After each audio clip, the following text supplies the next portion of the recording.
What up, everybody, and welcome back to a brand new week here on Body Bags. I'm your Tuesday reviewer, the Retro Slasher, back again because it's Tuesday again, and here I am to review another film for you.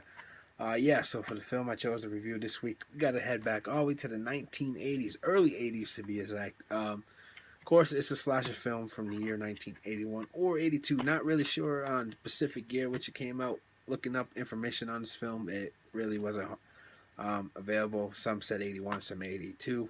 So for the sake of this video, we're just going to say the year 1981 because that was a pretty good year in horror, and hopefully this film was one of the good ones of that year. So the film, slasher film that I'm going to review goes by the title House of Death, also known as Death Screams, I believe. But yet again, for the sake of the video, we're going to go by what it says on the DVD cover here, and that is House of Death. So let's get into the synopsis first. What better way to celebrate the end of summer in a quiet little town with carnivals, bonfires, and parties by the lake? A deranged killer excluded from the festivities as a child has found a better way in an abandoned house with a razor-sharp machete, slicing childhood friends to ribbons. The blade is being sharpened again as a group of college students plan a party in the same little town in the same abandoned house. Join them if you dare. Ooh, spooky shit there, man. All right, so this is your pretty standard run-of-the-mill slasher formula. You know, a bunch of college-age young adults head to an abandoned house for a party where they're going to assume drinking and sex and all that good stuff.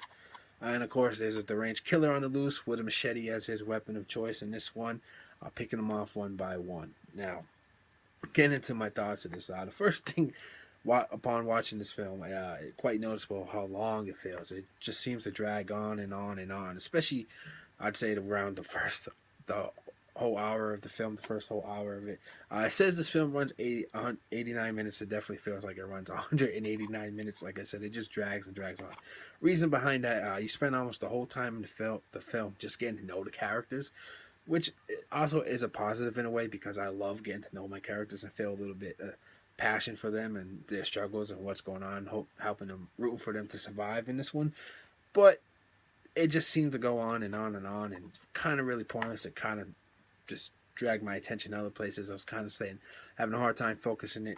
I must say though, the last 10-15 minutes or so of this film is like when the actual slashing starts. So it's pretty cool and epic, man. I won't lie about that. It's set in this cool abandoned house, like in a cemetery area. Really fantastic atmosphere in that. Pretty gnarly kills in that sequence of that last 10 minutes or so of the film. But yeah, before that, during that time where I was saying you're getting to know the characters, there's a few kills here and there, nothing special. Double strangulation kill was pretty cool. I guess that's the first kill of the film, but there's only one or two deaths before that during that sequence. As to the music, it's actually pretty fun and cheesy. It's your typical 80s type score in this one.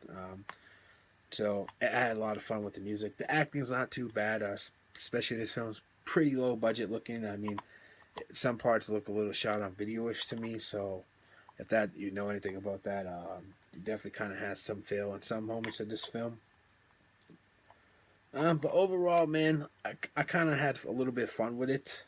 It's a decent film. The kills are definitely worth it. Some pretty cool blood and gore effects. Pretty cheesy, but pretty cool, especially for this time period. So throw a rating on this one. I'm gonna just give it a 4.5 out of 10. It's a little below average of a film. It's still highly enjoyable, especially the last 10 minutes or so of this film. If you can stick around for that, I definitely recommend you checking it out. But that's been my review of House of the Death. Decent, pretty okay, average early 80s slasher film. So yeah, I'll see you guys next week with a brand new week review. Probably next week I might be on a different day, so make sure you stick around. I'm not sure, gotta work out the details on that, but till then, see you guys later.